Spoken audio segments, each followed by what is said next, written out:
Thanks, Brian. Good evening, everyone. Those joining us online, those in the gallery, and members of council and staff. Begin by calling to order the planning board meeting here at 5:35 p.m. on March 4th, 2025, here in the beautiful city of beautiful downtown here in Summerside. For members of planning board, we have acting chair here, Councillor Adams tonight, and Councillor Trenholm and myself are the members of planning board. So I call for a motion to approve the planning board agenda as presented. Councillor Adams, second to Councillor Trenholm. All in favor, please indicate by saying aye. Any opposed? Hearing none, we'll proceed with the planning board agenda as presented. We begin each one of our meetings or series of meetings here at City of Summerside by acknowledging the land upon which we gather is the unceded Mi'kmaq territory. Abigway is covered by the historic treaties of peace and friendship. We pay our respects to the indigenous Mi'kmaq people who have occupied this island for over 12,000 years, past, present, and future. At this time, I'll call for any member of planning board or any member of council who is sitting in on the planning board meeting to declare a conflict of interest with respect to any item on the planning board agenda before you. You open your mouth, Nick, as if you're taking a breath. Hearing none. I will move on to item 5, recommendation 110, 136, 138 Rufus Street, OP and zoning amendments, and I'll hand it over to our steadfast Councillor Adams, who is acting as chair planning board tonight. Councillor. Thank you very much. Before we start, I just wanted to welcome our new city planner to our first official meeting. Okay, so I'll need a seconder for this once we get going, Ken. I think the folder's over there, but we'll figure it out. So recommendation for planning board, it is subject is 110, 136, and 138 Rufus Street, official planning and zoning amendment. Supporting explanation, the purpose of the official plan and zoning amendment is to allow a residential townhouse that is up to 6 units development. Background: an application from Cameron Apartments, Inc. was received for PID 304-188, 110 Rufus, PID 304-196, 136 Rufus, and PID 304-204, 138 Rufus, to amend the official plan land use from commercial land use to residential land use and amend the zoning bylaw from light industrial M1 zone to medium density R3 zone. The purpose of the zoning amendment is to allow townhouse development in the proposed R3 zone. A public meeting was held on February 4th, 2025, and council gave first reading on the same date. The first reading resolutions M1 to R4 of February 4th, 2025 were rescinded, and revised resolutions M1 to R3 were read at a council meeting on February 18th, 2025. And there's a map indicating the subject properties. Report. Under section 5.7 of the zoning bylaw, when planning board reviews a zoning bylaw amendment, it has to consider the following general criteria as applicable. Under section 8.4 of the Parks and Green Space Plan, the criteria of B, C, E, G, and H must be considered. A, conformity with all requirements of this bylaw. Staff comment: the proposed medium density residential R3 zoning amendment conforms to the bylaw subject to the process set out that allows rezoning of lands as per section 5.9. The proposed development will be required to meet the development standards of the proposed R3 zone applicable to townhouse development. The subject properties are being utilized as residential uses currently and have been for over 50 plus years. There is a blend of light industrial and commercial and residential uses in the area. There have been no documented complaints from the residents regarding the surrounding land uses. This exemplifies that the mixed uses have been able to coexist and likely will into the future. Therefore, amending the zoning bylaw to allow for the proposed townhouse development in this area is appropriate. When conducting the 5-year review of the official plan, consideration should be given to adding industrial zoning elsewhere in the city. And there's an extract of the zoning map in the package. B, conformity with the official plan. Staff comment: section 5.1 residential development describes council's objective for residential development within Summerside. It touches on density, housing types, where to locate certain types of residential development, and mixed uses. Objective: to promote all housing types in the city. Policies: the following are council's statements of policy. 1, promote a sufficient diversity of housing types, residential densities, and tenure options to meet varied segments of market demand while establishing processes, guidelines, and standards where appropriate for consideration of the integration of new buildings into neighborhoods. Objective to ensure a sufficient supply of residential zone lands. The following are council's statements of policy. 1, provide for an adequate supply of residentially zoned lands to accommodate population growth over the next 10 years, including a sufficient growth margin for market choices and protection against inflationary pressures. 2, support higher density development to promote land use and servicing efficiencies and housing choice, as well as provide affordable housing options. Objective to encourage high-density housing. The following are council statements of policy. 2, allow houses, row houses, fourplexes, stacked townhouses, and apartment buildings, provided that the buildings are integrated into the surrounding areas in terms of scale and design. 3, accommodate applications for higher density residential development, including rezoning land in suitable areas. The proposed development aligns with the above objectives and policies of the official plans residential development section. It will, first bullet, diversify Summerside's housing type. Second bullet, add additional 1 to 2 units from the existing number of units. And third bullet, increase density gradually. The proposed development also fits the character of the nearby residential areas. Directly adjacent to a major recreational and employment center, it is best practice when planning complete communities to locate high-density development to areas such as this that exhibit a blend of land uses. Section 5.5, commercial areas and zones, describes the commercial area, and figure on the following page shows the locations of the commercial areas across the city. 5.5, commercial areas and zones. Summerside has extensive commercial areas which provide a broad variety of goods and services to city and regional residents, tourists, and other visitors. The commercial sector is an important component of the local economy and tax base. The principal thrust of the official plan policies are to guide the physical development of Summerside's commercial areas so that they can become as competitive as possible. To this end, a functional system of convenient and inviting commercial areas will be promoted across the city, each tailored to their respective target markets. The city's major commercial areas include downtown, North Granville, Water Street East, Reed's Corner, and St. Eleanor's Corner areas, with smaller commercial areas in the West End and on South Drive. Additional areas are expected to become opened as the east-west connector is built. And there's just a map there of commercial areas in the city.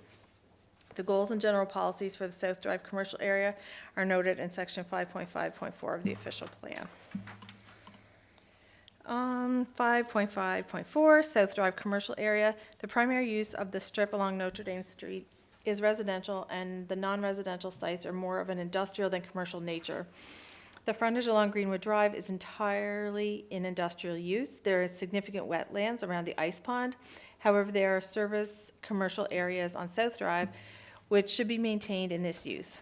There is also an existing neighborhood commercial area at the corner of Notre Dame Street and Greenwood Drive, which should be maintained for neighborhood commercial uses. See Council's policy further in this section for neighborhood commercial areas.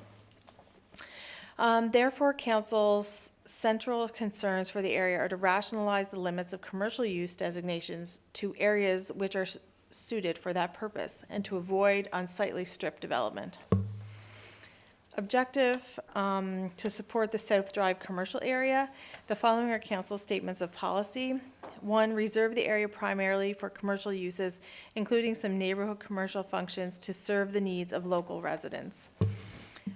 Section 5.5.8, neighborhood commercial areas. Neighborhood commercial areas provide convenient services to surrounding residents.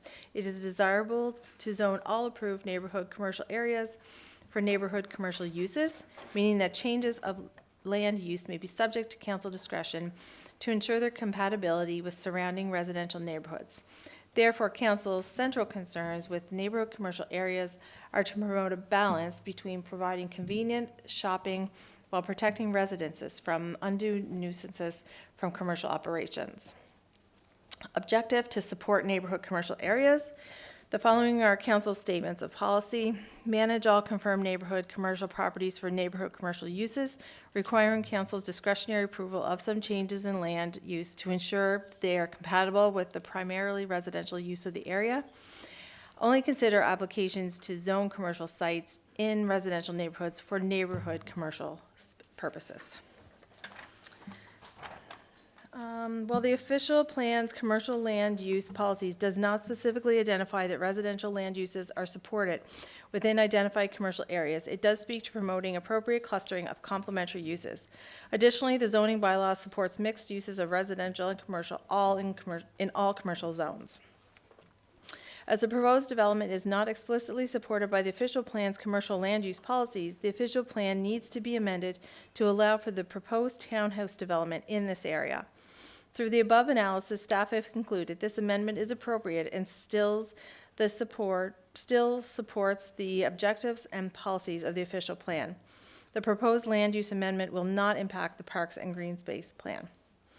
And there's an extract from future land use plan, a little map there.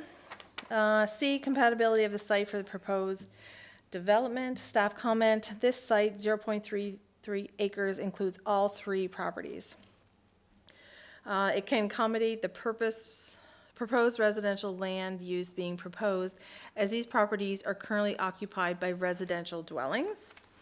D, compatibility of the proposed development with surrounding land uses, including both existing and projected uses. Staff comment, the subject property abuts 2 existing land uses. The land uses to the south, west, and north are commercial land uses. The land use to the east is special use. The subject property's land use is commercial, however, it has been occupied by residential housing for several years, 1950s, as are other properties to the north. Prior to McColeman construction occupying the property at 142 Rufus Street, it was occupied by a single detached dwelling. As spoken under Section A, typically residential and industrial land uses are incompatible. However, the history of the area shows how the mixed uses have coexisted with no documented complaints. Therefore, staff had determined the proposed use will be compatible with the existing uses. And there's just the extract again of future land use map. E, any comments from residents or other interested persons? Staff comment, a public meeting was held on February 4, 2025. The public meeting notice was advertised in the January 18 and 22nd, 2025 edition of The Guardian. 19 letters were mailed to 19 property owners. Jordan Cameron, on behalf of Cameron Apartments, provided an overview of the development and noted that the existing homes are in fair condition. Townhouse housing is needed in the community, and the proposed development is intended to be 5 or 6 units depending on the development standards, building setbacks, parking, etc. of the R3 zone. Doug McColeman Construction, Ward 42 Rufus Street, indicated he is opposed to the rezoning as he foresees issues with future tenants, owners complaining about the activities of his property. His construction company stores construction materials, shale, gravel, pipe, etc., as well as heavy equipment on his property directly behind the subject properties.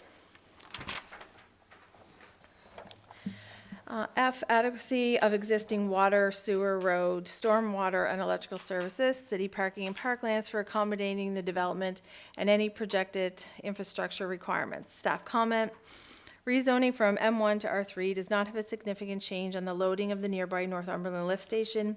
The city's water supply and sewage collection systems can handle the new zoning from the development. Any new water and sewer services required for this site will be at the developer's cost. This section of Rufus Street meets the current city street standard with a 7.9 meter asphalt width and has a curb on the east side. The existing storm system has been upgraded to handle drainage loading prior to the Credit Union Place expansion.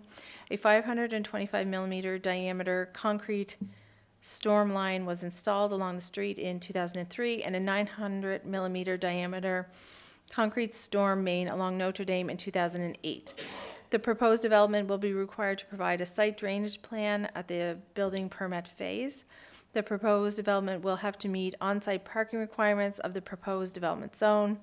There is a park, Green Shore Park, located within 300 meters of this site, with other sporting fields just north of the subject properties. G, impacts from the development on pedestrian, vehicular access and safety, and on public safety generally. Staff comment, the proposed development can achieve access onto Rufus Street as per city standards. Rufus Street can accommodate the traffic from the proposed development. There is no sidewalk on this section of Rufus Street. There is a sidewalk on the north side of Notre Dame Street that's within 40 meters of these properties. H, compatibility of the development with environmental, scenic, and heritage resources. Staff comment, not applicable. I, impacts on city finances and budgets. Staff comment, not applicable. J, other matters as specified in this bylaw. Staff comment, since 1998, the city has approved 30 acres of land from industrial land use to residential and/or commercial land use. The city also approved 5 acres of land from residential land use to industrial land use, resulting in a net loss of 25 acres of industrial land use to date. Other matters, K, other matters as considered relevant. Staff comment, where the proposed development is residential and the light industrial use is existing, no fence is required under zoning bylaw for proposed residential development. Staff review, city staff are not opposed to the proposed amendments to the city official plan from commercial land use to residential land use and the zoning bylaw from light industrial M1 zone to medium density residential R3 zone based on city mapping records. The existing dwellings situated on these properties existed prior to 1956. Aerial photos from 1958 show the land behind these homes as a vacant field. It's possible these homes were built prior to land zoning being introduced. The subject properties combined is approximately 0.33 acres. These properties are considered non-conforming and can remain as is. Comments from the Director of Economic Development have been included in this report. See pages 10 and 11, and that's to be submitted with the report. As per section 510B3 of the zoning bylaw, the planning board shall make a recommendation to council on this application before it is approved or denied. The planning board recommendation, whether carried or defeated, will be brought forward to council for a final decision. Planning board recommendation, the application received from Cameron Apartments, Inc. for PID 308593 to amend the city official plan from commercial land use to residential land use and amend the zoning bylaw from light industrial M1 zone to medium density residential R3 zone be recommended to be approved by council. And I'll need a mover and a seconder for that. Moved by Ken and seconded by Your Worship. And Councillor Adams? did I do something wrong? No, we had missed it in our report here, or we've got, Okay. there's a couple more PID numbers there. In the last phrase you just Oh, read yeah. there, we mentioned the one. So we can give you the other correct 3 PID numbers that are back on the Okay. first page. We want to just, So it's 304-188, 304-196, and 04-204. 304-204? Yes, that's correct, yep. Okay. And once again, that's moved by myself, or moved by Ken, seconded by Mayor. And Brian, you're good? You got that? Okay. And we're good? Just any comments, questions from members of the planning board and/or council? Yeah, just, there was no mention of a fence in there, was there? Yeah, it said, I'm sorry. Because I went back, I couldn't There was see it. mention that since this was the residential component, a fence wasn't required. Wasn't? Typically, if it's going in, if it's a higher, how do we say it? If it's a commercial going in next, that development is required, but if it's the residential going in, it's not required. So it's deemed to be the commercial or is required to put a fence if they're abutting a residential, but if a residential is going up, it's not required to be going the other way, so. It's not required, but the developer can build it? I think, they can, I guess, if they may choose to, but it's Yeah, not a requirement, yep. Right. Okay. No, it's just, if it was a requirement, I was wondering, and it's not for this one if it's not required, but lots of times we have a fence that's required and it's built, Yeah, and and typically 10 if years it's- down the road, it's, Yeah, typically it's built, if it is, had it been a commercial thing going into a residential area, it would be it is outlined in your processes for it to be built as part of that. Yeah, we just went through a big fight last year there, so, thank you. Ken? Sure. Yeah, I think in looking at the application, I guess I don't have any questions, just I think it meant a lot of check marks there.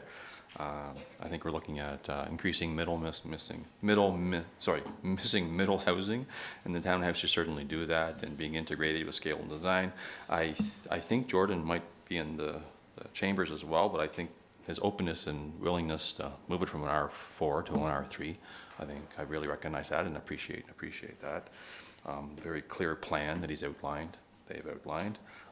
It looks like a smart growth, so it's looking at sustainability as well as a functional system, which is in our official plan. Yeah, it has a history of mixed uses, so yeah, that's just all, I guess, check marks in my mind. Thank you. Great, just as a member of planning board, I think excellent analysis by staff. Certainly seems appropriate and meets the OP objectives, and we're looking at just changing the form really until, looks all good. Okay. So we're good to move on to the next one? Madam Chair, you call for a vote then, I guess, for the members of planning board. For a vote. And acting chair. Sorry, this isn't my usual job, as That's you can true. see. Okay, and all those in favor? Aye. Aye. Okay, and we'll go on to the next one. The next one, recommendation to planning board. The subject is 601 Reed Drive, restricted use. Supporting explanation. The purpose of the restricted use is to allow a dormitory, a form of residential housing, as a restricted use in an existing commercial building in the service commercial C2 zone. A restricted use requires council approval. Zoning bylaw does not have a definition for a dormitory. There is a dormitory definition in the life safety code, and see below.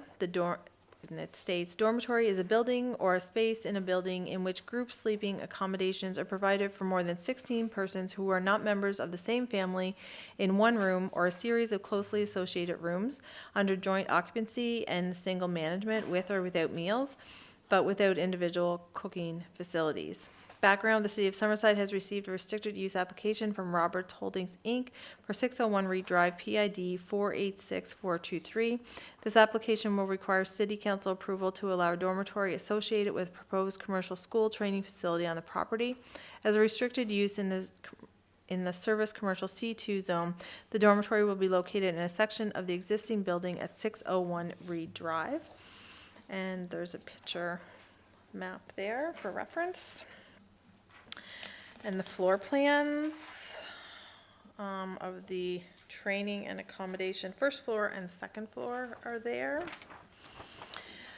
Service commercial C2 zone is the current zone. 23.1, the purpose of this zone is to provide for large and medium-sized commercial uses which need road frontage for ready vehicular access and advertising exposure.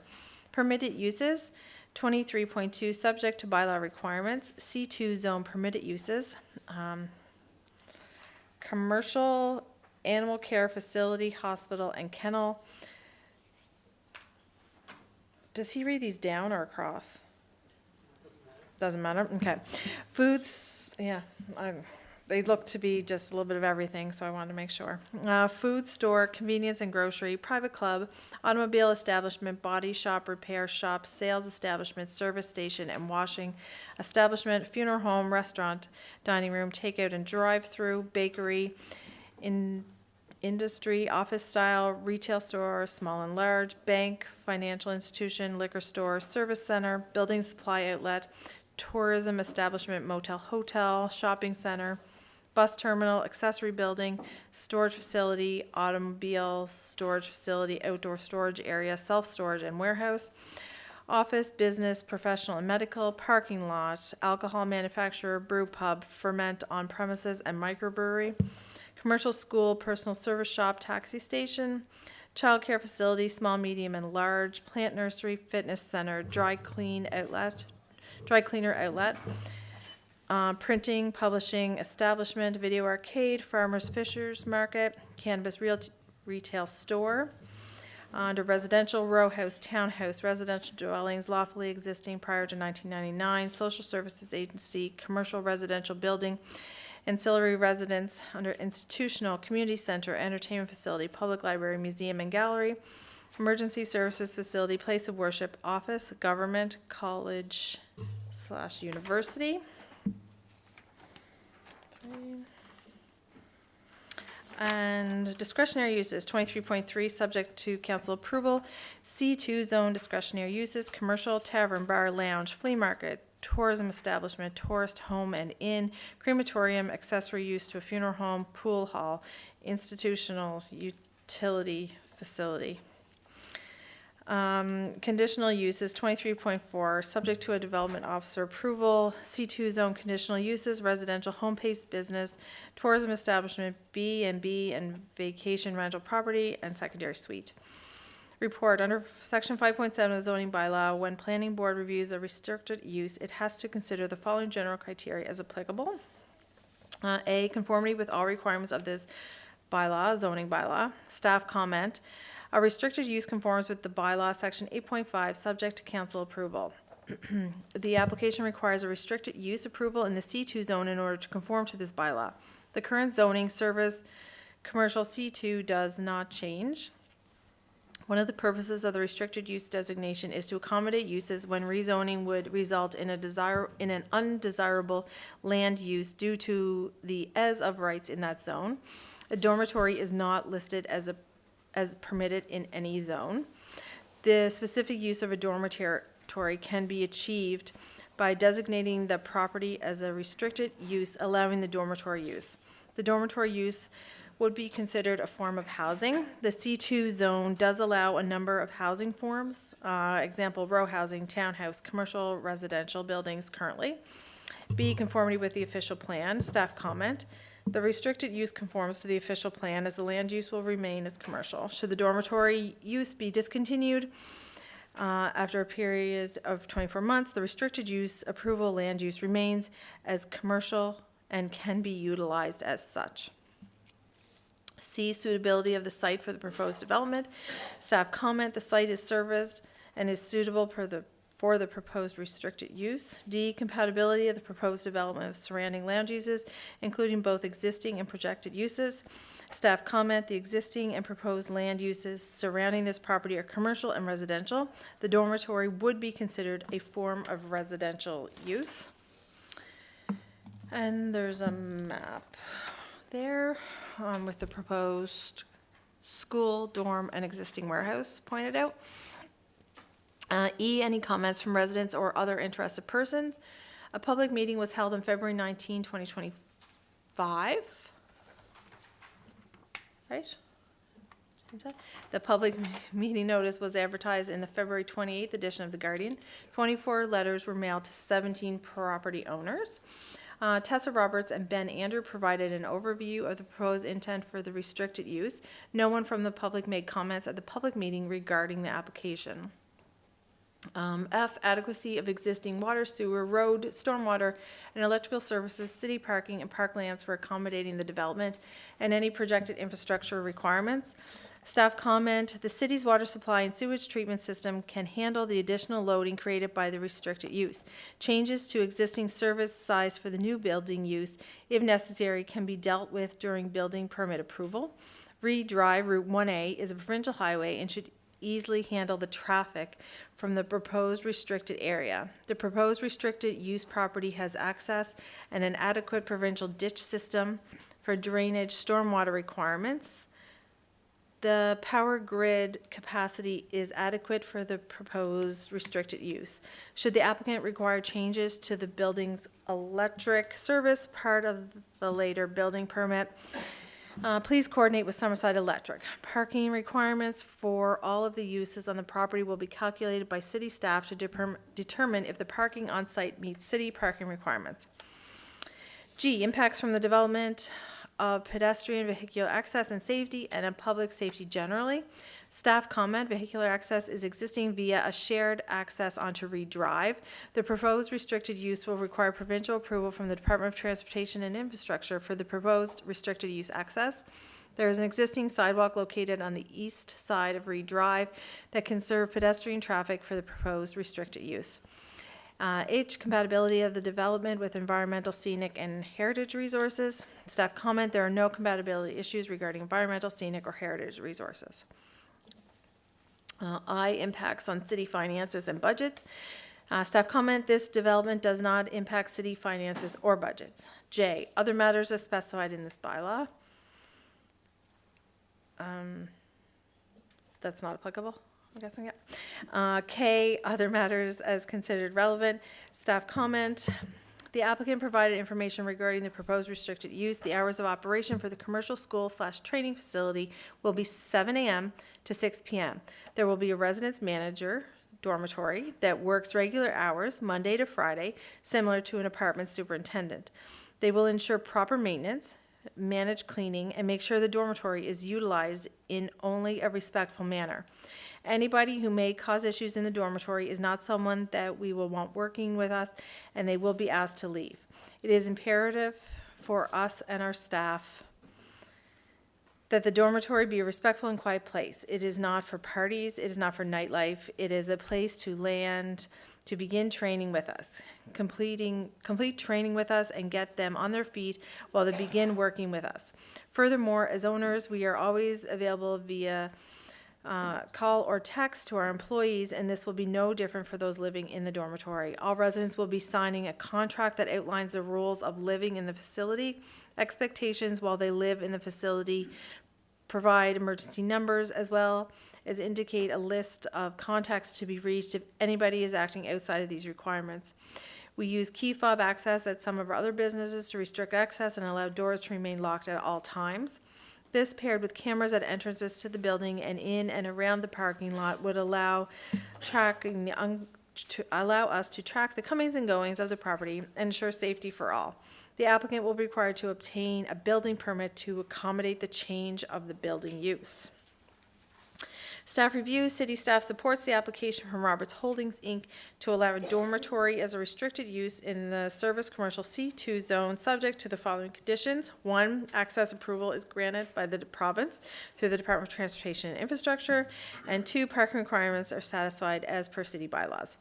As per section 510B3 of the zoning bylaw, the planning board shall make a recommendation to council on this application before it is approved or denied. The planning board recommendation, whether carried or defeated, will be brought forward to council for a final decision. Planning board recommendation, the application received from Roberts Holding Inc. for 601 Reed Drive, PID 486423. This application will require city council approval to allow a dormitory as a restricted use in the service commercial C2 zone. Be recommended to be approved by council subject to the conditions noted in staff review. And I need a mover and a seconder. Moved by your worship. Seconded by Ken. And any questions? Anybody? Go ahead. Okay, just again, just some comments. When I looked at this, I looked at the overall vision for the city in terms of we want to have a livable community. And actually one of the first bullets, we want to live in a community that provides housing, jobs, health, and safety. So I'm looking at this land use application and thinking that it's touching on housing, that in terms of being able to afford housing or being able to, the people who work at the establishment. And in August, I think 2022, UPI, we're actually at a place of discouraging people come. If you don't have housing, don't come to the province. So I think being able to offer that's important. It's also employment, I think, and it's offering some trades and education. So I think the whole package is, I think, a creative response to that fits, I think, really eloquently into our official plan of creating a livable community. Okay, thank you. Your worship? Just a quick question for staff. Just restricted use, does that run with the land or with the applicant? With the land. So if there was a change in ownership, then the restricted use would be able to continue with the land with the new owner? With the same conditions? Okay.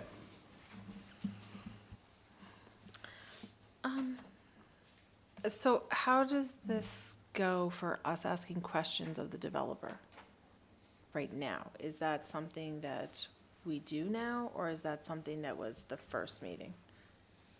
Yeah, that would generally be at the first meeting, but questions can be asked at any time by any member of the public via email, or if you have something in, it can be asked to staff, and staff hopefully Yeah. would be able to answer. I guess when I was reading it, I just noticed that there's somebody there, residence manager there, works regular hours Monday to Friday. I'm just sort of curious about what the plan would be for the weekend. Is there like a dorm supervisor, like a residence supervisor, like you have at university? I'm a think, little concerned about those I think in weekend. the meeting, the applicant stated that they'd have remote monitoring as far as key fobs to know who's coming and going, and cameras to view everything, as well as availability for everyone to have residents that are there to be able to, or employees, I guess, more so than residents, to be able to text the manager or whatever, as far as there's any issues arising, that person would be a first point of contact, whether they're there. That's what they alluded to during their presentation. Okay. That's what I took from it.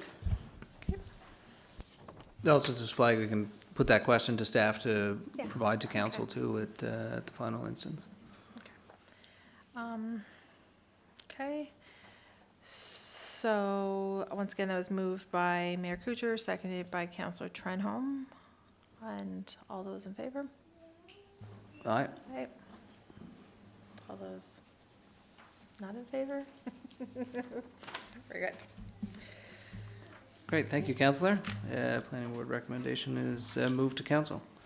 With that, we move, I think item 7 has been, has a note here, requires further review and is deferred to a future meeting. So with that, we come to, unless Councillor Adams, if anything else there, I think we're covered. We're good. Okay, so we'll adjourn our planning board meeting here, March 4th, 2025. With that, we'll sort of take 1 minute, and then we'll call to start our committee of the whole council meeting. Just for members of the public who are here as well, I don't know if staff can just check if the boardroom is open there, if people want to sit down, and then if we can maybe grab a couple extra seats if people need them. There are some seats still up front, so come in, make yourself comfortable. I'm assuming a number of people are here for the same thing, but that'll be up probably not too long from now. Yeah. So with that, we'll just keep moving along here so we can get to the items at hand. I will call to order the Committee of the Whole of Council meeting for March 4th, 2025, here in beautiful downtown city of Summerside. A call for, this is for all of council, I'll call for a mover and a seconder for the Committee of the Whole Council agenda as presented. Councillor MacDougall, seconded by Councillor Cameron, or Councillor McColeman, Councillor McCameron. All in favor, please indicate by saying aye.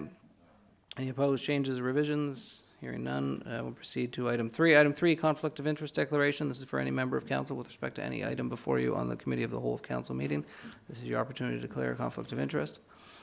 Seeing none, we will move on to item 4. Item 4 is new, so for members of the public who are joining us here in person and electronically, bear with us. This is our first kick at this, and it's going to be oral and pretty straightforward, but hopefully it will continue to evolve. So this is a committee reports and recommendations section. I don't think there are any recommendations right now from committee, but committee reports update from each one of our standing committees. So count it over to Councillor MacDougall, Chair of Finance. Thank you, Your Worship. And at our last meeting, Finance Committee meeting, we basically were doing a draft review of the budget, and we're also working on capital spending and debt service policies,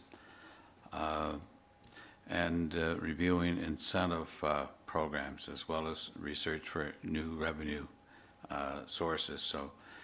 And we also had a conversation around our electric utility too. So that's, it was a busy meeting. It's always a busy time. Great, thank you, Councillor and Chair of Finance. We'll call on Councillor Adams, I think is going to prepare a read-in. Oh, sorry, it's not you first, sorry, Councillor Adams. Councillor McColeman is Chair of Bylaw and Governance. Recognizing, of course, our last Bylaw and Governance was postponed, so we haven't had our first standing committee meeting, but Councillor McColeman, over to you. We just had one.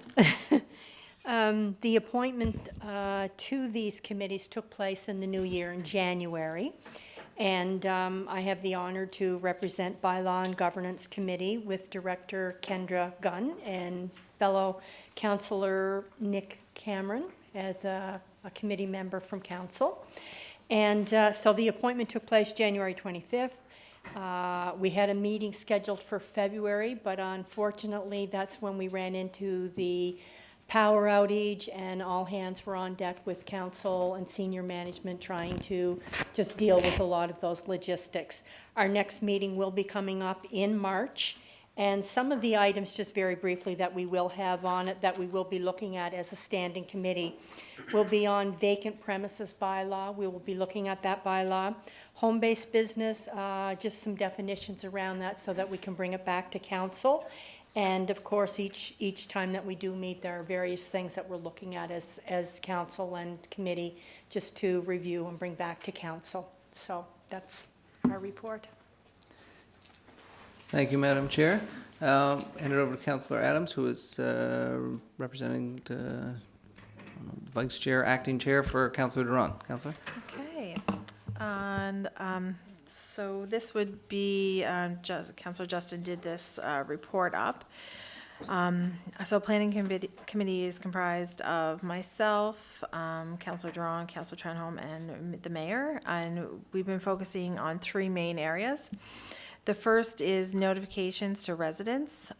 This would be discussions on the radius in which residents are notified by mail of rezoning applications and other items that require resident notification, as well as options to notify in addition to mail. So, for example, an email list, or we had talked about an app and different things. So.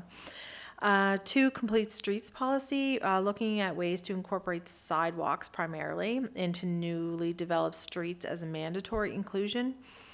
Staff is currently exploring what other municipalities are doing, as well as preparing cross-section graphics to illustrate possible widths of different classifications of some Summerside streets and roads and the costs that are associated with them. I think Aaron said he was going to take us on a field trip so we could compare some of the streets. The goal is to be cost neutral to developers based on existing standards. And 3 would be the parkland dedication policy. It's currently an outdated policy. I think it's 20, did we say it was 20 years old? Yeah, 20 years old. So the monetary component isn't up to today's standards for sure. It's been deemed quite low in comparison to other municipalities that have been updated. And that, I think, is it, unless you think of anything, Ken or Mayor? No, that's perfect. Thank you, Madam Chair.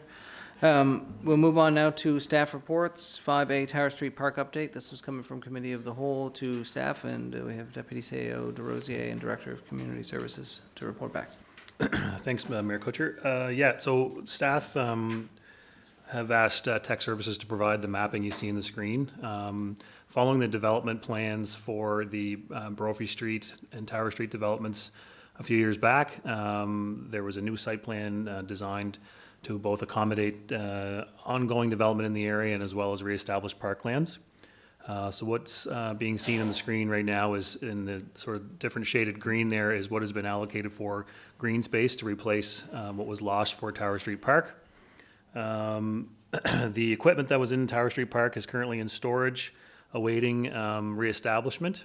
And at the time, whenever the development occurred, the agreement there was that once the construction in the area was completed, and staff determined that it was safe to reestablish a park for people of all ages, the park would be reestablished. I was hoping to have more clarity this evening from developers in that area on where they stand for construction this season, to kind of make a decision on whether or not we'd be in a position to reestablish that park this summer or not. I did not get any firm commitments either way for tonight. We will continue to ask where we are with that. And then, as I mentioned, the intention would be to reestablish the park once it's safe to do so and construction is complete in the area, as there are a number of other buildings that are part of their site plan in the overall area right now on the Brophy Tower Street space. So certainly available to answer any questions that council may have and go from there. And I mean, I can do this research myself as well, but I was not here when the park was removed. Do we have minutes of the discussion of when that park was agreed to be taken out? I feel like I just get some conflicting information, and I'm not saying that you are giving me information that isn't true. I just want to verify that the information that I was given about the park being discussed of only being out of use for a couple of months is accurate, because that's just what I have been told from a couple of people, and not that I don't believe you, I just want to verify that. If we could maybe find minutes of when that was discussed and how that went down, I guess, just to be clear on that. I think it's always very important to listen to what people tell you, but also verify the facts yourself as well. So I would like to be able to see those minutes. I just think that for a safety perspective, it makes perfect sense, but also, like I said, in our committee of the whole, when we discussed this, that one building is currently still being built. It's not complete yet. And is there one or two more buildings going there?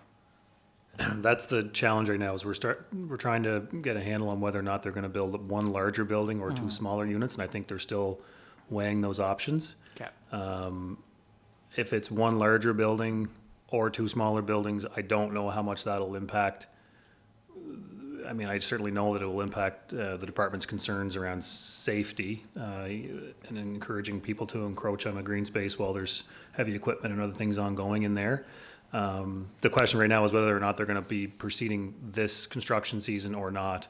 And if not, then it might be a good time to establish the park space. If they are, then it may not. So it's kind of hinging upon that. I guess much like the previous meeting that we had, I think that first building is now going on almost 3 years of being built and it's not complete. So if we use a little deductive reasoning, if it took that long to build one, we're looking at probably another 3 years. The closest park to this area is Elm Street School, which is 900 meters away, and according to our Parks and Green Space plan, that is too far. The next closest one would be Legier Park, which you have to cross a major street. According to our Parks and Green Space plan, that is a no-no, and we shouldn't be doing that. So I really feel like we should be pushing to get this park reestablished as soon as possible. It's gone on for almost 3 full years. And the people in the area really would like to see it reestablished. So I would encourage staff to really try to figure out how we can get that done. And if it is, maybe they're not doing the construction this year and we can reestablish it, that would be great. If they are doing the construction, I think maybe we need to find a way to safely reestablish it with perhaps a fence around it to make it so that it isn't accessible to the construction site. And that is just how I feel about it.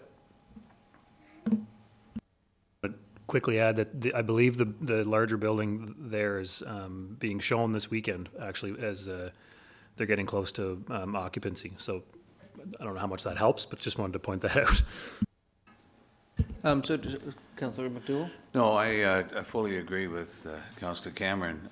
This, I think we need to go back and look at the agreement when we moved this park, because I don't believe it ever was supposed to take this long, and if there's a way that we can put that park back in place, then I think we should do it, so thanks.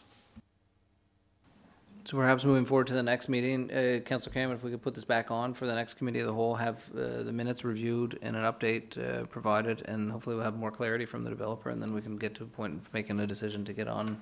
As Councillor Cameron's point, we don't want to wait another 3 years for park space. Does that work for you, Councillor? You're the one who brought the item to council originally. Yep. Okay, we'll just put that on. Brian, if you can note that for the next committee of the whole meeting, staff report follow-up on this item. With that, we'll move on to item 5B, which is multi-year funding agreement, Gen XX, BGC, Prince County. This item did come to council before. It was tabled to the last council for pending legal opinion feedback from staff with respect to compliance for existing policy. I know there is still a resolution on later, council, so I think we have a staff report, and then when the resolution gets put forward at special council, that we can discuss and debate it at that point in time. But if you want to provide an update there, Deputy CAO. Thank you, Worship. I'm going to ask Director Gunn to take the chair, and she's going to provide us with a bit of an overview on the staff report.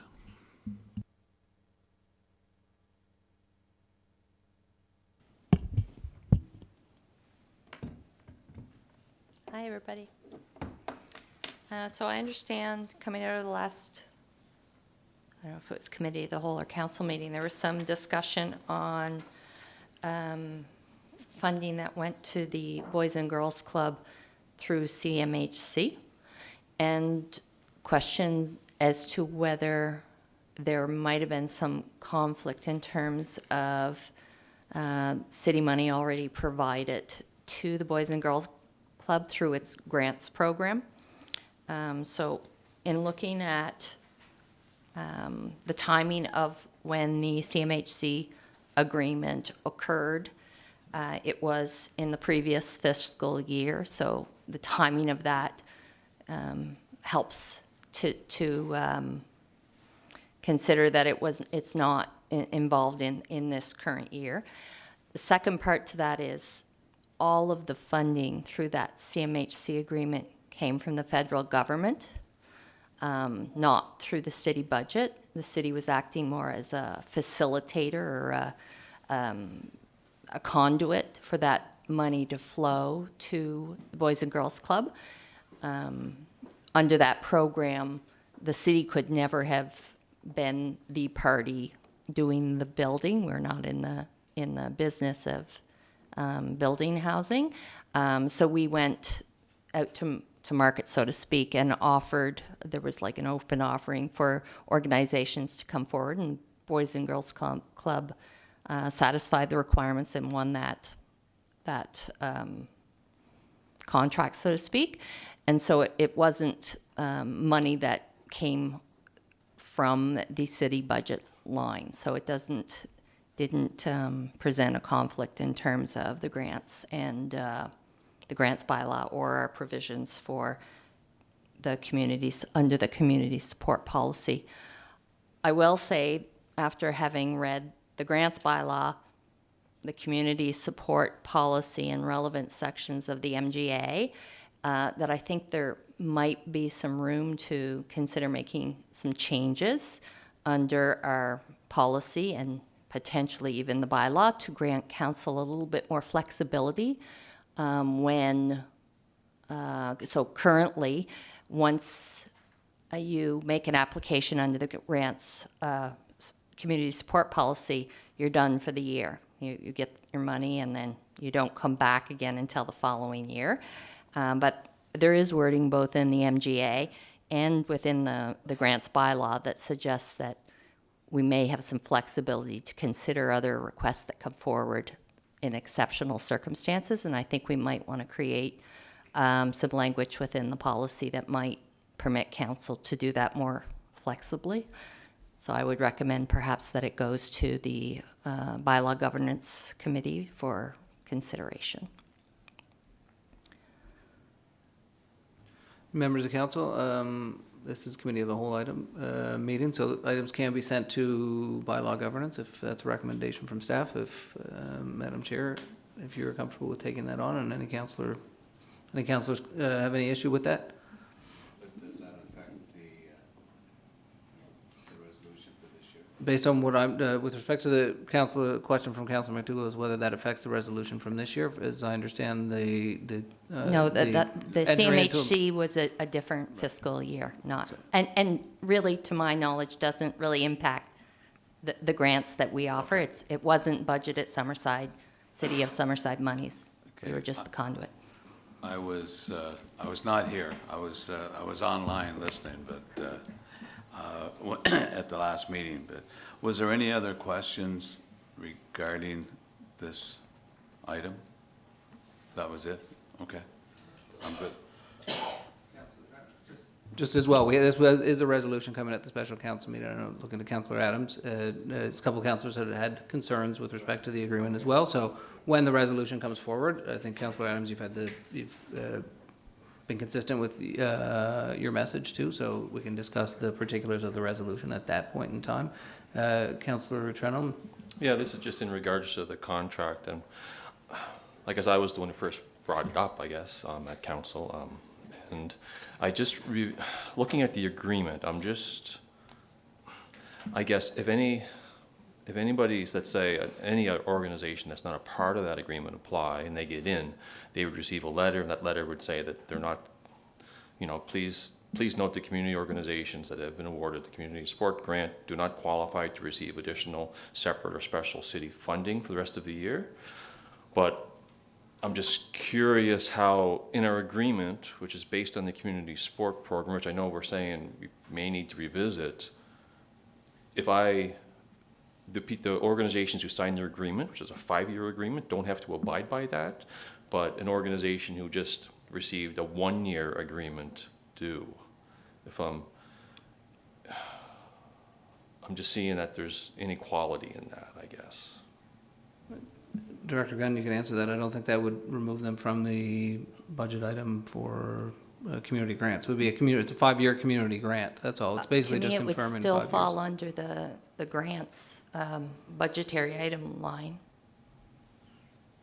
which, as I read, the City Council sets as part of a budgetary item as a fixed amount per year. It's a fixed Sure, amount. but in the agreement that they're going to sign, it doesn't say like the same information, I guess. It doesn't mention that statement. So if you look at the letter that's given to the organizations, such as we list in our agreement, it's more issue a press release, more or less, or put the city logo on materials. All of that mirrors what we have for the individual application. But in this, so that's also in it, but the not receiving any more additional information is not. So I'm just curious with finance or whoever, what decisions are made around that? Because, no, I'm just. Okay. I guess the best thing to do would be to discuss this at the resolution point, so that we get the update from staff that there is compliance with the existing agreement with our community grants policy. The second question that was asked when the motion was tabled as to whether or not there was compliance with respect to the funding that the city of Summerside flowed through for the Boys and Girls Club Lifehouse Phase 3 shelter for 24 units for women and children, and whether or not that was compliant, having Boys and Girls Club also received its annual community service grant, and both of those are confirmed that the city was in compliance at both instances. So when the resolution comes forward, if there's specifics on the resolution, maybe we can discuss those then, and council can vote for or against the resolution. Because we have the update and it's coming forward to the next, it's coming forward again in a few minutes. Okay, no. Thank you, council, and thank you, Director Gunn. With that, no further committee of the whole discussion items, no CAO updates aside from the staff reports that we've had. Just a note for Brian and for staff to reporting back in the next committee of the whole with respect to Tower Street Park and bylaws governance to their list of action items to review current community grants policy to ensure continuity and consistency across various regulations, and to look at options for additional flexibility. With that, we'll adjourn the committee of the whole of council meeting, and we'll move right into our special council meeting. So I'm going to call our special council meeting on March 4th, 2025 here at the beautiful city of Summerside to order. Before call for a motion to approve the agenda, I do have just a couple recommendations for council to consider. One would be to add a additional resolution. I guess it would come on as resolution under 4E, which would be a meeting resolution. So that would be for the resolution to cancel the March 17th Summerside City Council meeting. And then the other would be just, if council's okay with it, to reorder some of this, because we have a number of people here in the gallery as well as some young people. Well, it's not that late. I was going to say it's ready for bedtime. It's only 6:30. But it probably feels like 10:30, especially for them. I'm wondering if we can move item C to the top, if councilor are comfortable with that. So resolutions, we just start with 4C and then proceed in the order as presented. So with those two friendly amendments, I would call for a motion to approve the agenda as amended. Councillor Snow, second. Councillor Adams, all in favor, please indicate by saying aye. Any opposed? Changes, revisions? Hearing none, we'll proceed. This is an opportunity for any member of council to declare a conflict of interest with respect to any items on the special council meeting agenda before you. Hearing none, we'll move right into resolutions. As noted, we will start with item 4C. Then we will proceed with 4A, 4B, 4D, and 4E. Item 4C is Resolution COS 25-034, Silver Fox Curling and Yacht Club. Deputy Mayor Snow to introduce. Thank you, Your Worship. Resolution COS 25-034, moved by myself, Councillor Corey Snow, and seconded by Councillor Rick Morrison. Whereas the Silver Fox Curling and Yacht Club, Inc. approached the City of Summerside and requested that the city consider taking over the assets of the vendor in consideration for payment of the vendor's debt. And whereas the City of Summerside entered into a memorandum of understanding on January 15th, 2025, with respect to the requirements to complete due diligence for the transfer of the assets and the assessment of the liabilities. Be it resolved that subject to any final issues to be concluded by the CAO and the city's legal advisors, the city proceed with the purchase of the assets of the Silver Fox Curling and Yacht Club, Inc., including the assets of Curl Summerside, Inc. and Summerside Yacht Club in accordance with the terms of the asset purchase agreement, with such final form to be approved by the CAO and Director of Human Resources and Legal Affairs. Thank you, Deputy Mayor. Resolution COS 25-034, moved by Deputy Mayor Snow, seconded by Councillor Morrison, is on the floor. I'll now open the floor for comments, questions, statements from members of council. Council. Thank you, Your Worship. I want to say from when this has become sort of public knowledge what was going on, I've had many discussions with people in the community, some not in favor of it, but the majority of people I've spoke to spoke about the need and desire for the City of Summerside to make sure that the asset was maintained and brought and continued to function within the City of Summerside.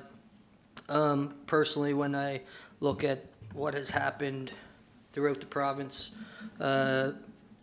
specifically in the curling community, the closure of the Charlottetown Curling Club, the merging of the West Prince and O'Leary curling clubs, now the discussion of a new curling club being built in Stratford, a curling club currently just got announced the other day being built in Sydney, Nova Scotia. All these curling clubs are costing those municipalities anywhere between $8 and $12 million. The asset that we are considering purchasing for the debts, I think as a municipality we would be foolish to not take advantage of this opportunity, and I mean that I believe this is an opportunity. It's a club that, from the reports we received from city staff, has been well maintained over the years. Recently hosted the Canada Games and seen significant financial improvements to the asset itself. That included with the fact that it is a key part of the waterfront of the City of Summerside. I'm a big believer in controlling or having some control over the key pieces of property within your city, this being one of them. For the unfortunate amount that we do have to pay, of course, I would love to see the Curling and Yacht Club not in this situation and things be rolling along smooth for them. But given the circumstances, I think it's very reasonable for us as a city to take over the asset. And the other thing I think this will end up doing for both the Curling and Yacht Club side, I'll say the junior yachter side, particularly, I think it will give both organizations an opportunity to focus on growth of each of their organizations, which is very important, because I think for way too many years, the organizations had focused on keeping the doors open or maintaining the structure, or things not-for-profit organizations need to be worried about. Growth of both the curling and yacht club side does nothing but benefit the city of Summerside. If we had decided, or if we decide tonight not to take this over, I think you would see in short time members being here asking us to build them a new curling club. So you do the numbers on what I've spoke about earlier with the building of the new curling club in Mill River, the one proposed for Stratford, the one over in Sydney, Nova Scotia, and the tuned 8 to 12 million. I think that's what ultimately has made this decision quite easy for myself. Thank you, Your Worship. So this was a very hard one. Got calls supporting, asked me to support, don't like not to support it. I guess I want to say I'm very disappointed that we're here. And I know you folks are probably very much the same, feel the same. I'm disappointed it got to this point. It has put council in a very difficult position. I will have to say it might be one of the more difficult ones that, since I've been 6 years and a bit that I've been here, that has been the hardest, one of the harder ones to make, because there's so many different members in our city involved, from seniors to your Special Olympics to your kids, like, and so that to me, we're a council, or I'm a councillor that likes to support programming for our vulnerable populations and our children as much as we can. But I don't like the feeling of being put in a position to make this decision on the backs of the taxpayers, because things got to the state they are, and the yachters and curlers needed the assistance. I'm hoping that moving forward, whatever happens, that everyone can work together. I mean, it's an amazing facility. I think the curling and the yachting both could be,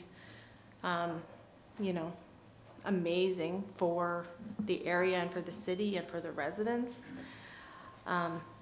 Anyways, but I did want everybody out there to understand that this is not an easy decision. I'm not sure how others are feeling, but it's not an easy decision for me to have to make. And I guess, we had economic development in here earlier, and he was making a presentation about, how he's here to support businesses and in our city and so on. So if anybody needs help looking at ways they can move forward to be successful on their own, I really encourage you to reach out to Director Thasuska or any of us, and we'll put you in contact with them, and maybe we wouldn't get to something like we're experiencing now. So. Sure, I'll just begin. I think like everybody, we've had many calls or emails about concerns or wanting it to pass or concerns. And so I have something on my screen here, so forgive me, but financial cost. So a key issue there was the financial cost that the city would have to bear. There is roughly at this point, we've estimated in the qualms of, I guess, a $500,000. And there's also an operational plan. So in meeting with the director and staff, and they've provided a 3-year operational plan financial breakdown. So essentially year 1, looking at a 330, loss, year 2 a 50,000, sorry, 50,000 loss, and year 3 basically breaking even. I do consider these perhaps to be some conservative figures. I think with the potential that it could break even or come above. I do believe that, based on the meeting that I had with the staff. In terms of the debt, believe me, I'm the last person that wants to be looking at adding debt. I regularly lose sleep over the amount of debt right now.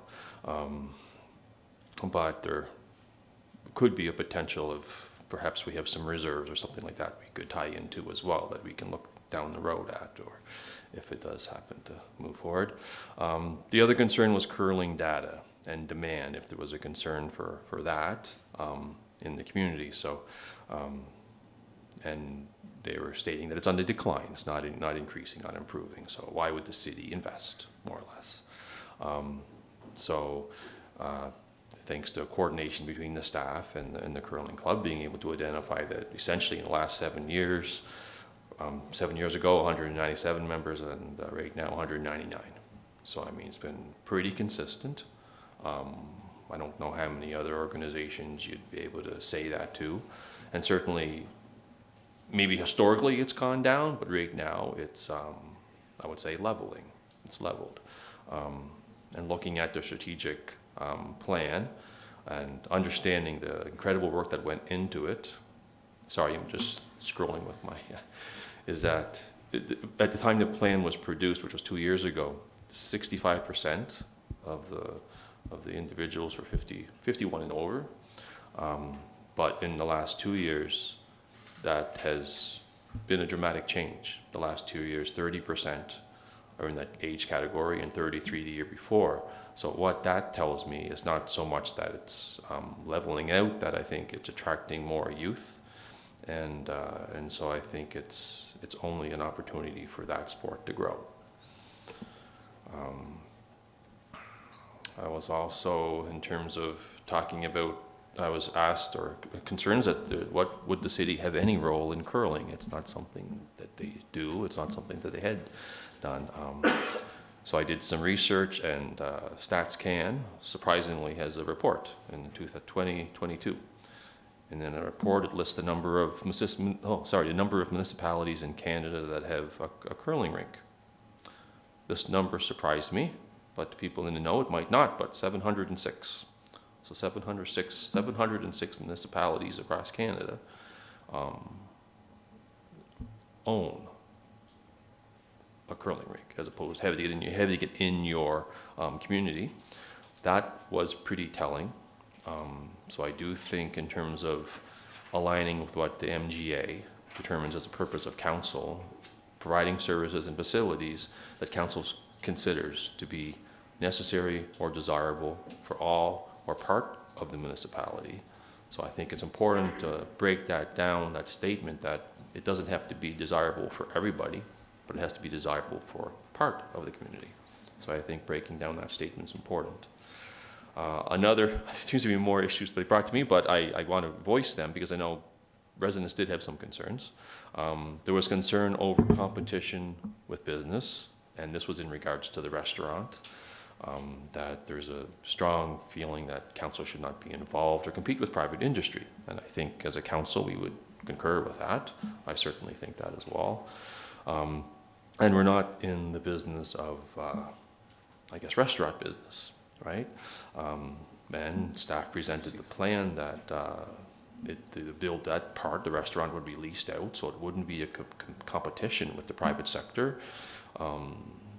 More so, it would be encouraging and supporting the private sector business to establish a business there, and then a mutually beneficial agreement that will work out good for the city, as well as to the private business to increase revenue. And all under the same guise that the curling club would still have an opportunity, as the staff due diligence report, that they could have their little canteen or whatever it is still opened, and they could generate some revenue as well, so they could stay afloat.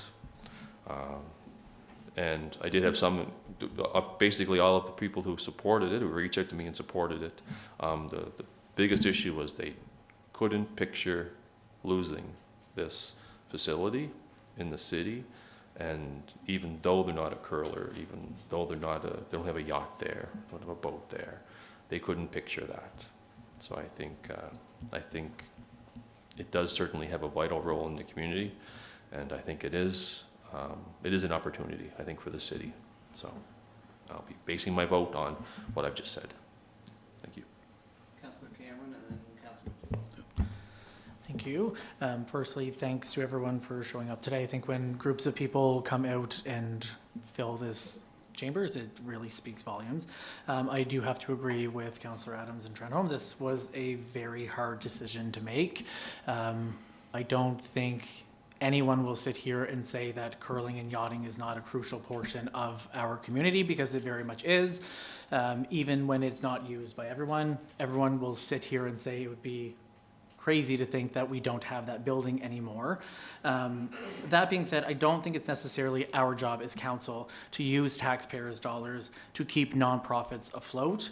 We certainly do help other sports clubs and rec clubs, but without our help, we would not see yachting and curling anymore.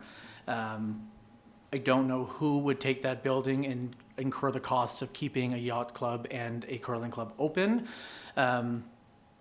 It is hard to sit here and think about spending that money of taxpayers when we have discussed that this issue has been going on for a while. That being said, I very much believe in coming to a compromise somewhere. So my compromise would be to vote in support of the resolution with a review after the first year, and if the deficits are higher than what was predicted, that we sell the building. I don't think that it would be fair to continue to use taxpayers' dollars to fund something that is running us a deficit when it was not something that was ours to be in the first place. So I would strongly consider the rest of council to consider that we give it a trial run. And if it is not working out, then we should cut our ties and move forward from there. If we did that, we would recoup the money that we have put into the building. I would really hope that we don't run into that situation, but I just can't go forward knowing that we could potentially be spending more taxpayers' dollars than what we have already discussed. I think it just becomes a little bit more financially responsible to say, we're gonna give it a try, see where we go, and if it's not gonna work out, if we come in at a $500,000 deficit, that's a lot of money. We're now $1 million into this building. So that is how I would like to see this go. That's only my opinion. I'm one of 8 people, but I will support the resolution. Thank you, Your Worship. And just to Councillor Cameron's addition to the resolution, I think I don't disagree, but I think the proposal that was put in front of us was a 3-year before it was a break even, was it not, JP? Yes. It was 2 to 3 year break even. So to put that in the resolution now, we're basically guaranteeing ourselves that we're going to sell it in a year. So I think, you know, that's a conversation for later, but I just wanted to clarify that. So now on with my remarks. This is a tough one. And I talk to a lot of people, because a lot of people like talking, I guess, but been stopped many times in the boardwalk. Not too long though, because it's pretty cold out there. But it's a real hard one, and I hear a lot of comments, and you know I go back to them and say, well, what's the option? The option is that the city has to take it over. We don't have an option. And some of the comments to me was, you know, there doesn't seem to be much pain for the membership. There doesn't seem to be much pain for the management committee. It's just the city's going to take it over. But those things are going to be out there. But I really struggled with this one, and I see no other option than for the city to take it over. And but at the same time, I don't want to see anybody beating their chest and thinking that, you know, it's all you have to do is to go in and talk to the city and they'll bail you out, because that's not what we do. And but this is a facility that needs to operate in our city, and I think this is the only way that we're going to be able to continue with the yacht club and a curling facility. There was a couple of questions I had on the resolution. That it says subject to any final issues to be concluded, but it can be approved by the CAO and Director of Human Resources. Wouldn't council have the final say on this if there was anything changes? Because it doesn't read that way. It's reading, subject to any final issues to be concluded by CAO and the city's legal advisors, the city proceed with the purchase of the assets of the Silver Fox Curling Yacht Club, Inc., including the assets of Curl Summerside, Inc., Summerside Yacht Club, in accordance with the terms and asset purchase agreement, and with such final form to be approved by CAO and Director of Human Resources and Legal Affairs. It says subject to any final issues. Can I get a clarification on that? I think that's just saying if anything changed compared to what we've been Right. presented or have been told Yeah. by the time of closing, then it would, I think that's what it's referring to. So not- it will come back to council we- if there's any changes from what? I would assume so.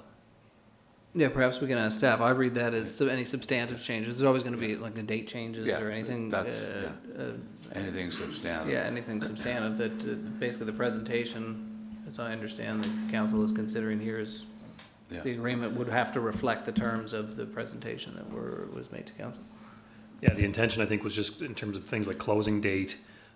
We don't have firm asset listings at this point. Like, it's a lot of the unsubstantive kind of items that I think that speaks to. Right. I think staff are pretty firm that if there was a substantive change in terms of the purchase price and the indebtedness, we'd be back in front of council advising that in advance of closing. Okay, and my other item, and I think I mentioned it before, but is the timing of the closing. You know, we're just finishing our budget. We spent hours and hours in here discussing the budget, and all of a sudden now, if this goes through right away, then we have to adjust our budget numbers. And that's not fair to the residents. And so I would like to see this done in April sometime, or after the budget has been approved. So that's just my thought, so. Thank you, Your Worship.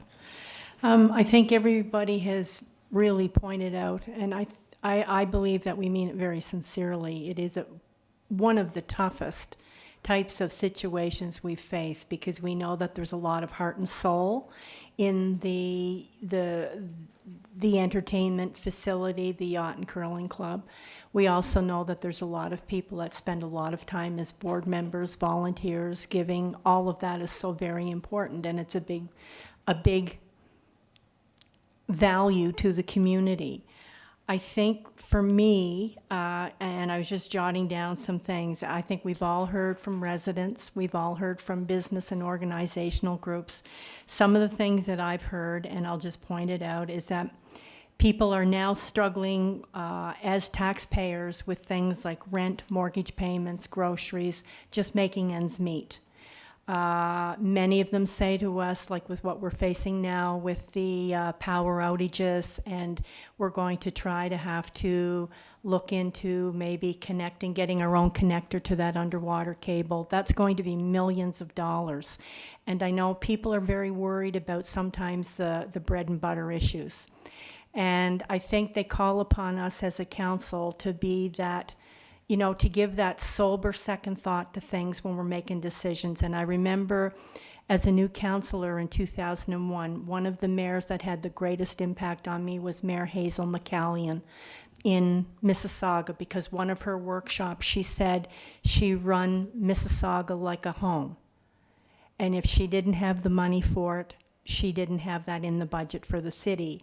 And I think sometimes as a council, that's what we're faced with. We see the important asks, but when we've just gone through a budget process where we've had to cut things in our operations, in our departments, things that we really need, and now facing with an electric utility that we really need to do some serious business on to really maintain what we want for the city. It's very hard. It's difficult for the city to take on more debt bearing when we're at that place in the city where we always have to weigh out operations and debt and all of those kinds of things. So I think for me, I know that all of you folks are very passionate. People have also expressed that, I've just heard some of the comments tonight, and I'll echo the same thing. People feel that the city should not be entering into a private enterprise or industry of sorts because they see that as a competition to other restaurants or other areas where they're taxpayers, and the city has taken on something where it's going to be in competition to some other group that has a restaurant or whatnot. Again, people also express that it's not the city's responsibility. We have to be really good stewards, and there are so many needs that we run into a situation that we want to see something really grow and be effective. But I think you folks have really given a lot to it, and we respect that very much. But we're looking in a situation, as Councillor Bruce has said, we've just come through a budget process which we have to pass, we have to vote on, but we're now maybe looking at the fact that however we vote on this, we're going to have to come back and maybe change some things in the budget. And for the residents overall, we have to be really fair and good stewards to everyone. So that's where I'm struggling with it, and I just feel that, you know, there's things that we have to look at and really think about, and I respect each and every one of you for the effort and all of the, you know, the work that has gone into really working on the Silver Fox. But I'm being very honest, that's where I'm at tonight. Thank you. I might as well have the last say, I guess, and it's been very interesting. I guess I've been here for 27 months, give or take, and this has been a topic of conversation in this room probably 20 of those 27 months. And decisions can be difficult. I probably didn't find this as difficult as some other people, and basically because I simplify things. And it just seems to me that it comes down to two choices. You either take it over or it's closing. And I really don't want to take it over, but I'd much rather take it over than have the facility close. I think it's a valuable asset to the city. If you add in some numbers as far as from a business point of view, the 550,000 give or take that's an issue today, another 300,000 or 400,000, let's say $1 million over the next 3 years, it could cost the city. But in my mind, and I don't know the exact value, but the city's going to receive an asset of multi-million dollars.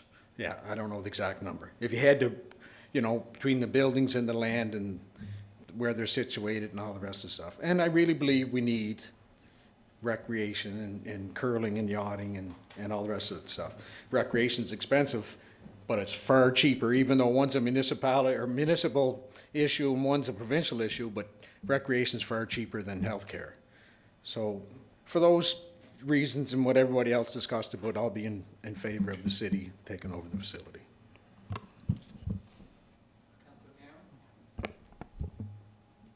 Sorry, Rick, I guess I'll have the last word. I just wanted to clarify my statement earlier, that it's not necessarily that we would sell the building after a year. I think it's holding accountable where we're using taxpayers' dollars. And as we've heard from multiple people, we are struggling with how we are funding certain things within the city. I think it's very important that we move forward with this. It is a vital thing that is happening in our community.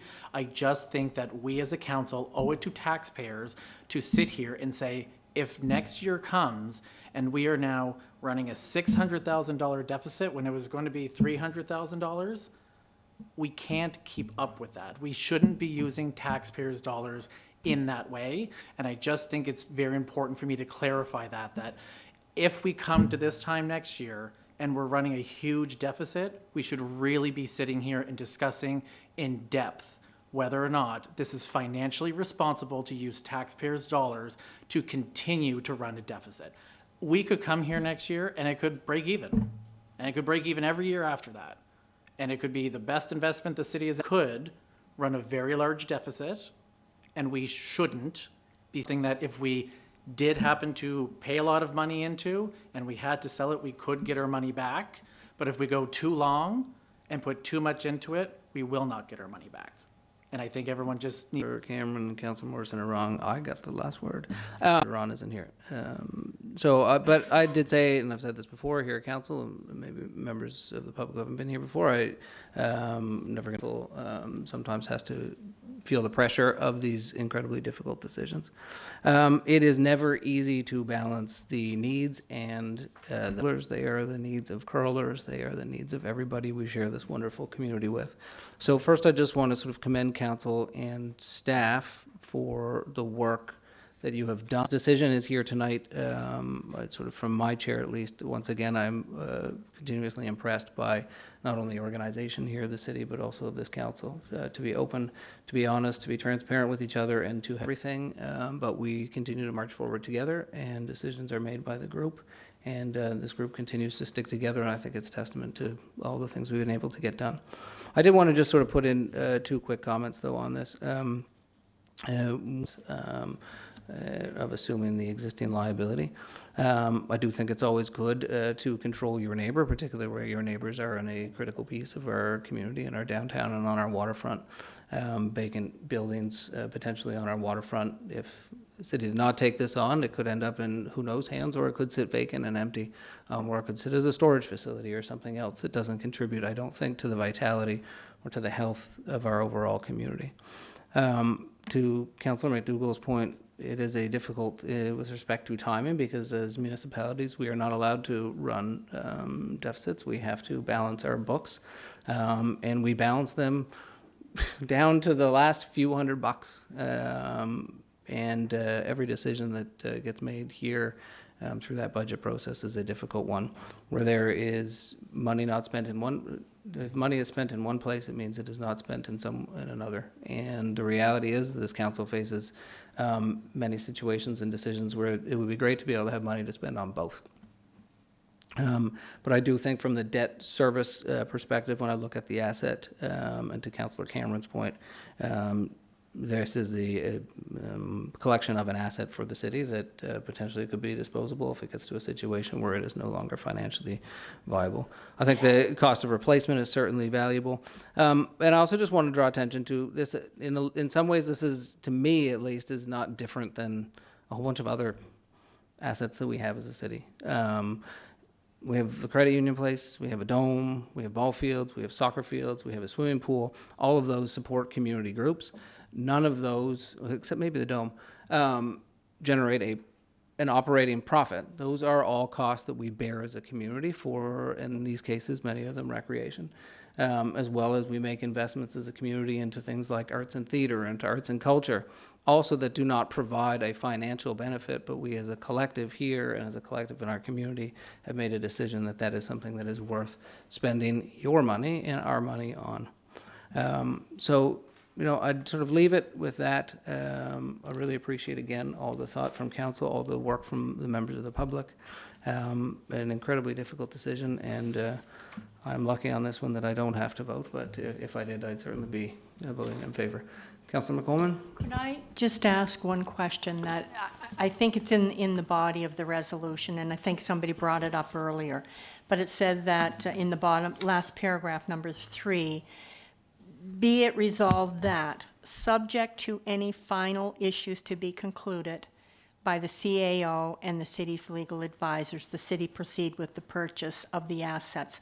I'm just wondering if maybe, I don't know, if Director Kendra, if somebody could just kind of clarify that a little bit. Like, to me, I find that's kind of like a little gray area, and I'd like for it to be a little bit more clear. Sure, we could have Director Gunn come and speak to that. I think just as I think sometimes you have that in there as well, is because between now and this resolution Something and might agreement, come something up. comes up, and look, there's a significant liability for $1 million lawsuit that wasn't identified, That we You wouldn't could want to make have the to continue. decision that it's not viable to move forward based upon new information. To provide you with a little more potential peace of mind, we did have external counsel draft that resolution.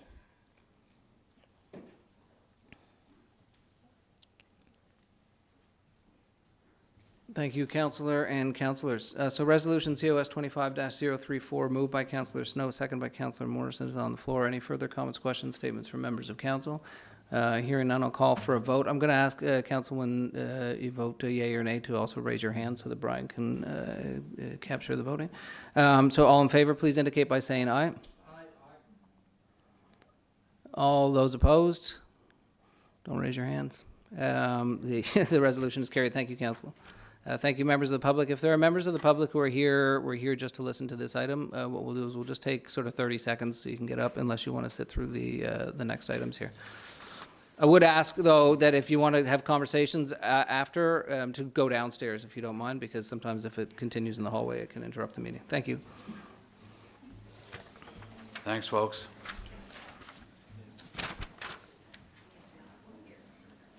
And with that, we'll move on to item 4A, Resolution COS 25032, multi-year funding agreement, Gen XX and BGC Prince County. Councillor MacDougall, I think this is you, as it came from Finance Committee. Thank you, Your Worship. And this was a resolution that was on last month, and it was tabled. We had a discussion on it earlier, and I would just like to bring this back to the table. I guess you bring it back to the table. So I have the resolution here on the, it's been moved by myself and seconded by Councillor Rick Morrison. Be it resolved, the City of Summerside enter into a multi-year funding agreement with BGC, Prince County, and Generation XX. And we have the multi-year support funding agreement. Do I need to read that into the... No. I did read the resolution. It was just... Oh, did you? Yeah. That's all. I got the wrong one here. Okay, you're killing me. All the pages got mixed up. Actually, sorry to interrupt. Yeah, no problem. Ignore me. So, yeah, the agreement doesn't need to be read, so. Sorry, who was that moved by? It was moved by myself and seconded by Councillor Morrison. Thank you, Councillor. Resolution COS 25-032, moved by Councillor MacDougall, second by Councillor Morrison, is on the floor. Further comments, questions, statements from members of council? This is a continuation to a degree of the conversation we had earlier. Councillor Adams? Thank you, Your Worship. Just noted that there needs to be a change to the CAO name in the agreement. We still a CAO at this time, right? Wouldn't, I'm not sure. That's what, does there need to be, or? Well, You can just make a note for friendly amendment that, Yeah, just to yeah, ask so if that has to amend the be. agreement if the terms of timing. the CAO change. yeah. Okay, thank you. And just, I do agree with supporting both of these parties, but like I've said before, I don't agree with one agreement for both. It should be two separate agreements. Combined agreements are for when multiple parties are working on one project. Other than an extra piece of paper and another resolution of council, there's no real reason to combine these, the same as there wasn't a reason to combine Harbourfront Theatre and the College of Piping. Duly noted. Councillor Trenum? And then Councillor MacDougall? No, Yeah, I apologize for bringing it back to this again, guys. But yeah, I'll try to explain myself. So if, let's say, this organization A applies for the community support program, they receive a letter that says that basically that they will receive no more funding for the rest of the year. But then when we offer this agreement, that statement is not included in the agreement. So I guess I'm curious if organizations are applying to the same fund and only some of them have to adhere to that condition, what's the rationale for that? Which is different than my previous, I guess I'm looking at maybe, because it's drafted by finance, I guess, that's probably, I don't know. Am I correct that in our policy regarding community grants, that's where it is stated that if you receive a community grant funding, Yeah. that Kendra was saying earlier that that's in there and thought we should actually look at making some adjustments to that. Sending that to the policy committee. So we would, regardless if it's in the agreement going out to them in our policy, it's still our policy, so Yeah. we would, And it would we'll- revert back to we'll be that, looking would at- be my understanding. We'll be looking at that, so. Yeah, for me, I just, and having been awarded a grant through that as a different entity, right? I know the letter that you receive, and I know the letter spells that out. So when I see, and essentially that letter is the agreement, essentially, that I am struggling with how that could be a part of that agreement, but yet not a part of this agreement. It just doesn't seem fair. Can you give an example of what you mean? Oh, so I that can, we- yeah, I can. So, for example, if you received a letter, the issue, these are the things that mirror. So what mirrors the letter and mirrors the agreement is the city will issue, the organization will issue a press release to PEI. Basically, if you're looking at the communication protocols, they all mirror. So in the letter that you would receive as an NPO, all of those mirror the agreement that you received in the letter and this, but I don't see the same stipulation in regards to the funding in the agreement. Council, they'd still be under the policy, though. Right, that's what Director Gunn said. They would still be under the community grant policy. It still falls within that. But isn't this is the agreement, though, as opposed to the policy, right? So if they sign an agreement, that within this agreement, that's what they're abiding to. They would still be bound by the policy on which the Right. funding comes from. Not everything that applies to the organizations would be captured in the agreement. No reason why I guess the agreement couldn't include that. It didn't in the last one, but it would still come from the same funding source. I think the purpose behind some of this was to provide multi-year funding for some of the regular organizations that apply to the city that share predictable. somewhat similar goals, same way the Harborfront Theater and the college.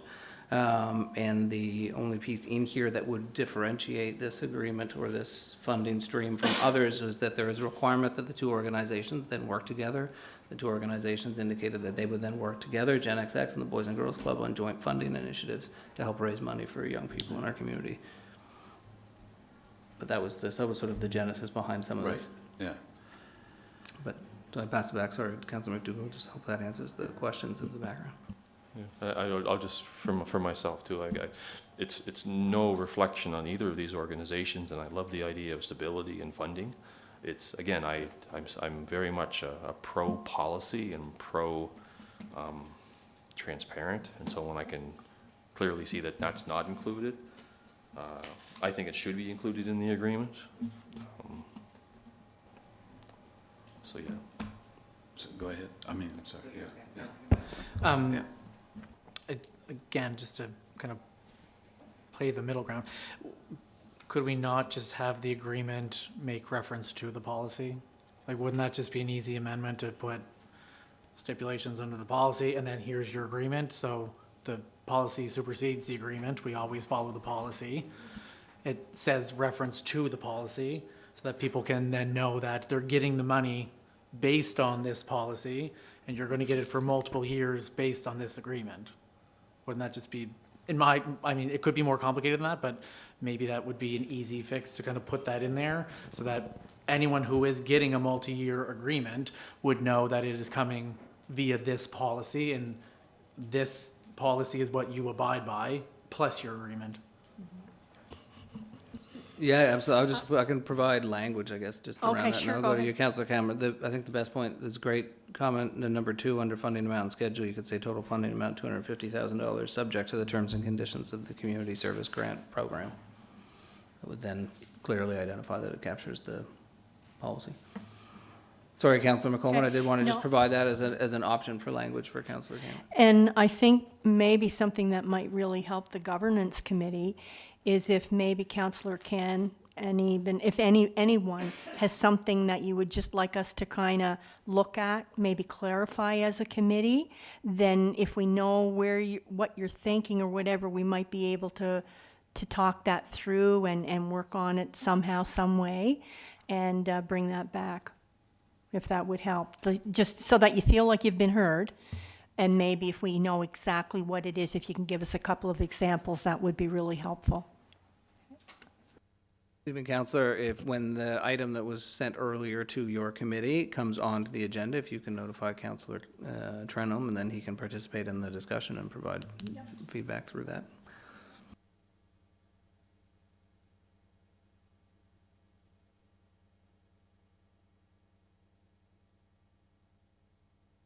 Yeah, I'll call for a vote. Now, I guess it would be subject to the addition of the subject to the terms and conditions, if that's comfortable with you.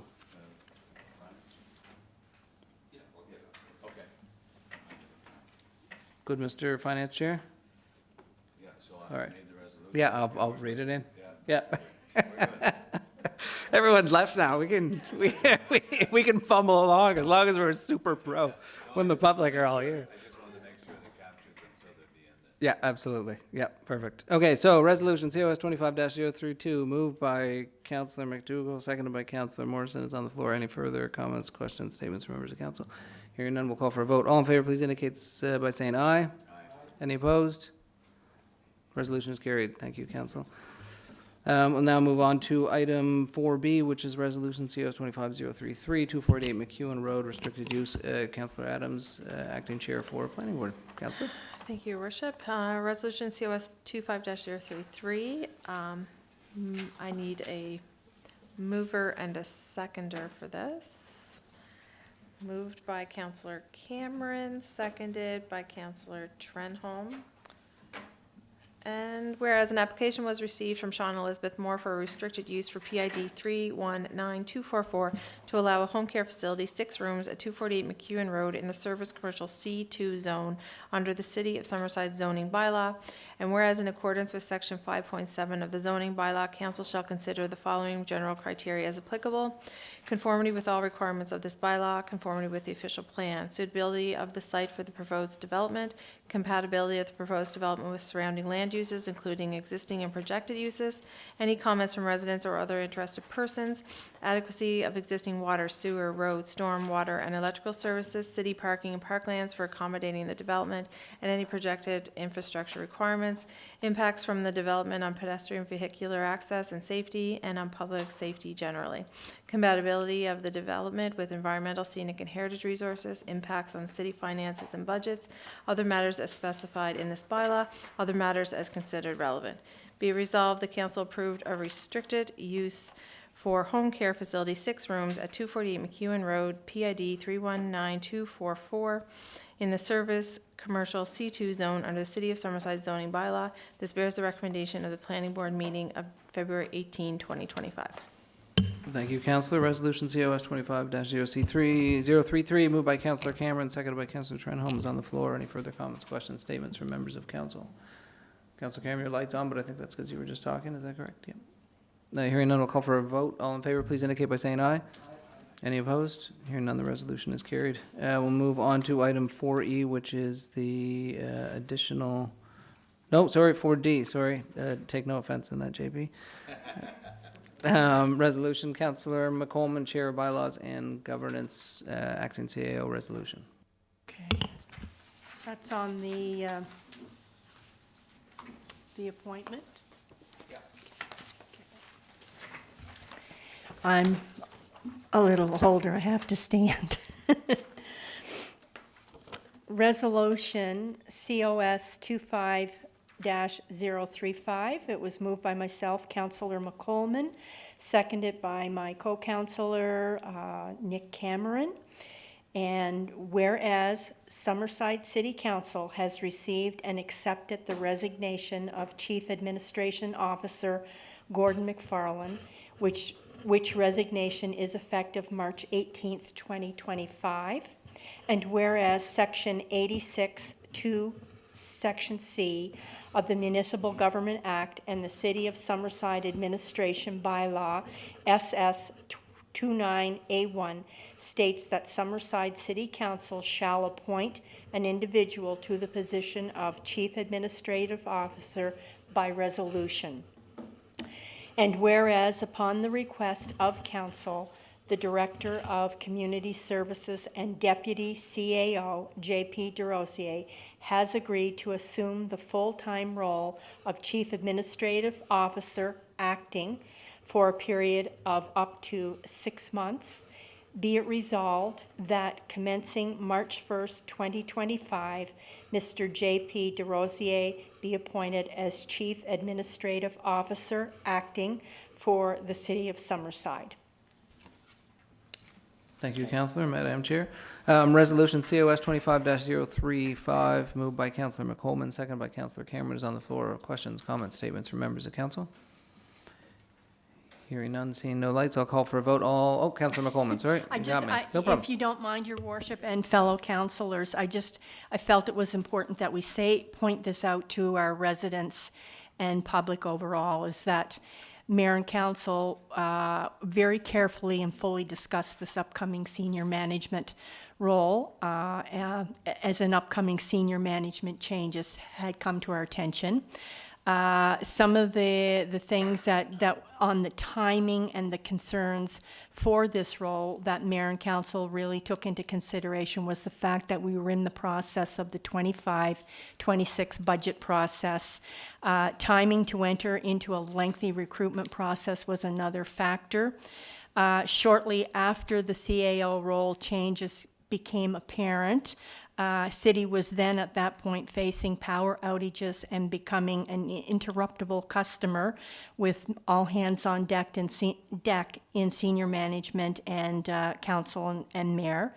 It was also determined through the mayor and council discussion for this senior CAO role appointment would be better served with a 6-month acting CAO appointment with a 3-month review, as well as a 6-month review during that period. So that would help council in that process as well as the acting CAO. So I just wanted that in the minutes for us.